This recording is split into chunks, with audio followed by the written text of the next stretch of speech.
sincere on this VAT issue. That the claim that is all about how to raise funds in order to for infrastructure development, I think it's a small screen. I have to be blunt.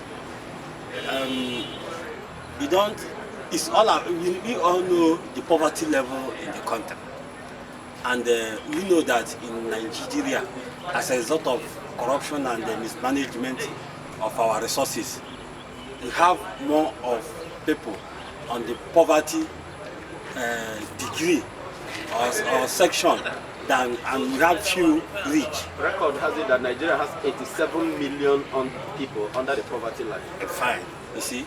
So, and on daily basis, these 87 million people are struggling to make ends meet, which will also involve either cottage industry involvement or in services. So already these people, greater percentage, they're already fighting for survival. Then you say you want to increase, you want to generate a fund by increasing, by throwing more economic obstacles. I put it that way, economic obstacles their way. I mean, government is not sincere. It's either the government is lazy to think, or they are trying to continue in their way of the rich get richer, the poor get poorer. Take is that, well, it's important to fund the 2020 budget, but I feel there are other ways the government could have generated money to do that, apart from the issue of VAT. You talked about luxurious goods.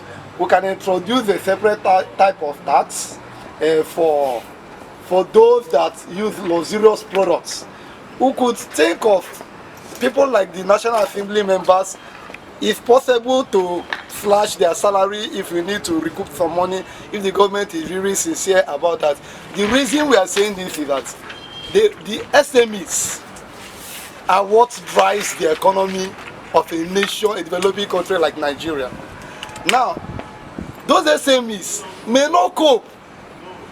Now, if somebody that is selling chim for 100 naira, and you are increasing VAT, 7.2% of 100 naira is 7 naira 20 kobo, right?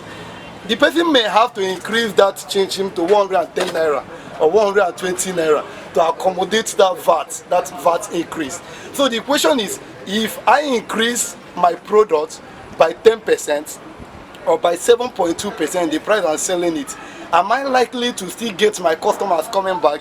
The big players in the industry might be able to survive, but SMEs, who are the key drivers of the economy, they will find it difficult. In fact, some of them will begin to pack up. Whatever reason they have to increase this VAT, I think it is a misplaced priority for now, because you are giving most of this VAT is collected to create more enabling environments for businesses to thrive.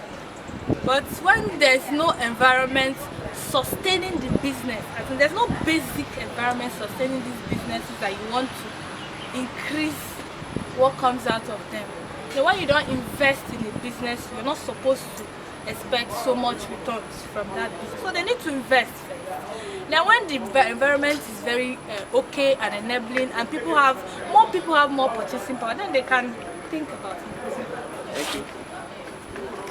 Okay, I think Mr. Kachi raised a very important question, which was why? Why do government even apply VAT in the first instance? And what's the history that led to the introduction of VAT? VAT is a wealth redistribution mechanism used by government everywhere to bridge the gap between the haves and the have-nots. And it's simple in the way it's applied is you take from the people who can spend more, you take more from the people who can spend more, and take less from the people who can spend less. And then you invest this in social infrastructure that will benefit everybody. So For example, the rich can pay higher fees in bigger private schools. You tax them more. The poor can only afford government schools. You tax them less. You take this money and you beef up government schools to bring them up to the same standard that those that have can enjoy. So if you look at this scenario on why it is applied in the first instance, you see that we are missing it. This proposed hike will not serve the original idea of what VAT was supposed to do.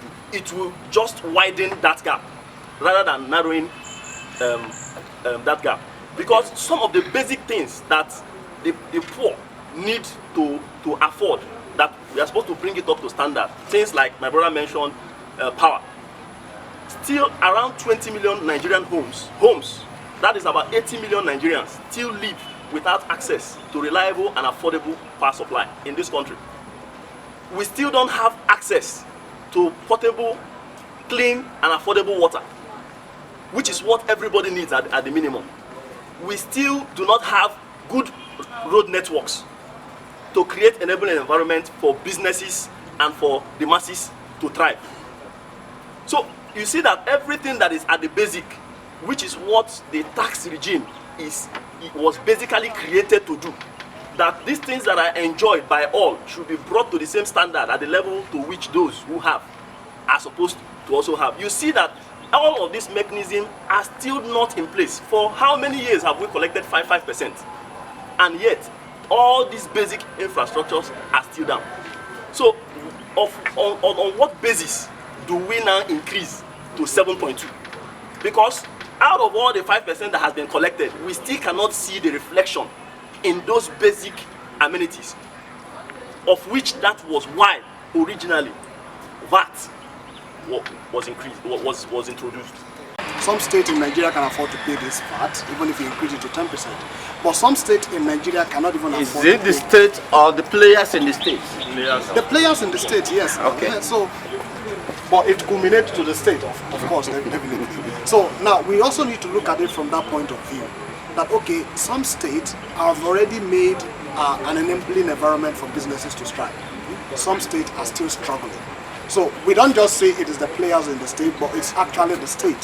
So which boils down to the government of that state, which eventually we cannot isolate any one of them. So I think it is important that the government audit the tax platform that's been existing. Then they cannot come out to tell us, okay, fine, we've audited this thing and we've seen that there are loopholes somewhere, and we cannot go to but increase it now. Then fine, we cannot know what we are discussing here. All right. So those are just my point of view. When we talk about value-added tax, we are talking about paying certain percentages to the government from production to aid development. That's the essence. But the question is it happening that way? I live and work in New Delhi, India, as a lecturer at one of the universities there. Taxes are paid to the letter, and development is rapid. A country with over 1.4 billion population, yet a city like New Delhi has over 450 million population. More than Nigeria. Only Twice. Delhi, even Mumbai, has times 3 or 4 of what Nigeria is in population. Yet development is coming up. Every young man is entitled to some leverage. Once you graduate, you get a car of your own and pay with this of 10-15 years with ease. The mortgage is fast. You get this building as early as 18-20 years, you're already having mind to have your own house, but the mortgage is easy, even when you don't have a job.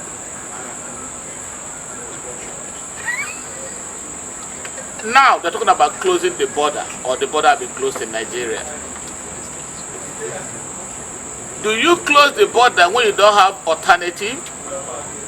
If we have mass production of food and other things, then you close the border. Fine, that was what China did. If VAT is increased as they have proposed that it should be, it means the mortality rate will be terrible. Because I know how it is now. I remember sometime in between 1976 and 1980, rice was a celebration in every home. Anytime my mother cooking rice would be jumping up and celebrating. My other sister will tell me to do so many things and I will do for her because I wanted her to give a spoon of rice. Because a spoon of rice then was worth more than gold. So I would do everything for my elder sister to ensure that, because her own quantity is usually bigger than ours because she's the senior, she was the senior then.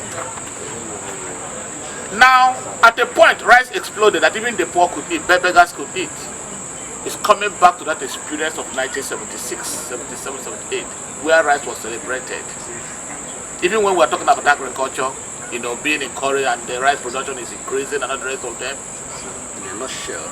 So, what I'm saying in a nutshell, my dear members of this forum, value-added tax increment is not going to help us anywhere. It is going to cause more economic hardship. More so, let me recall something. Most of us may not know how TED Fund came to be. TED Fund was initiative of academic staff of Nigerian universities. That every industry must pay a certain percentage for education. That is this boom you have seen everywhere. That you see TED Fund building, TED Fund this, TED Fund that. And ASU has member in that particular TED Fund that monitor that these things happen the way supposed to happen. That's why we see development coming. If that is increased, a lot of havoc will happen. Thank you. We'll just cite an instance. We are talking now about VAT and we are talking about the federal government. But as we were just talking, I remembered how that I had worked somewhere where this person is not a government person now. And now we were told this is what is going to be your monthly pay. This is your monthly salary. And we signed to say this is the monthly salary. But for each time that we came to sign the voucher, to receive the money, we realized that 500 naira was always missing in the money. And the man told us that that is our tax. That it is the tax that we are paying to his own establishment, and that it is from there that he will pay his tax to to government. And so you just realize, of course, you and I know that it is funny as it may sound, that money doesn't go anywhere. So if we who are individuals handling that our small corners cannot be accountable to ourselves, it's very difficult. So it's a matter of value reorientation. It's very important. Value reorientation. Thank you very much. Reorientation is very key for this nation. We have people who are Nigerians, but we don't have Nigerian nationals, and that's a big problem for us. So the right reorientation is very, very apt for us to get things right. Then, if we get the best hands, if we look at it, anytime Nigeria brings in the best players from this country, regardless of the tribe and creed, we always go out there and perform very well in the world. But anytime we bring in any form of nepotism and sentimentality in selection of our squad, we go there and come back with disgrace. So if we can always learn from that, many Nigerians who are doing excellently well in the United States and other developed countries, they are Nigerians. They are people we can easily trace their ancestry. But then, what is the difference between those people out there and the people here? No major difference other than system deficiency. So if we will be able to get our acts right, then engage the right people, regardless of creed, color, or tongue, we'll be able to get it right. Then there is always something we trumpet in this country, but we find it difficult to implement it. That is due process. Due process, remove it from any government, it becomes a shamble. Throw it in any government, it becomes the best. So except we go back to the rudiments of due process, Nigeria can never get it right. So it is only when we talk about due process that we can now rightly say that what we are supposed to get from VAT, that is about 4.7 trillion, that we will actually get that 4.7 trillion, or at worst, we come very close to it. But if we frustrate due process in this country, we continue to hold ourselves down. And I believe what we need to do is to overhaul so many things. One, the Constitution must give stronger penalty to those who engage in fraud. We got Abacha loot, nothing came out of it. Many things are happening in this country, people in power, looting, and at the end of the day, nothing happens. There's a need for us to have a reorientation on our approach to handling of public fund. It is not a matter of increasing the VAT. It's a matter of using it for what it is supposed to be used for. There's a need for reorientation. Even the commoners also need to understand the essence of why they are suffering to pay that tax. A new orientation, a new way out. Country like Ghana improved. India improved. Pakistan improved because they have stricter laws guiding the cases of fraud, so that people will not engage in unnecessary expenditure where it's supposed not to be, unnecessary fraud where it's supposed not to be. So we need to make stricter laws on that, and we also need to have a new orientation. But I will end by saying, let me quote Checheno Achebe. He said in his essay, Money Yet on Creation Day, that what we need to do is to look back and try and find out where we went wrong, where the rain began to beat us. I think that is what we need to do. A new orientation so that we can change the course and improve ourselves. At this juncture, I would say, gentlemen, thank you very much for being part of this discussion session today. As you know, this is the second edition of this forum. We also hope that we will be able to sustain this monthly, as we have earlier said.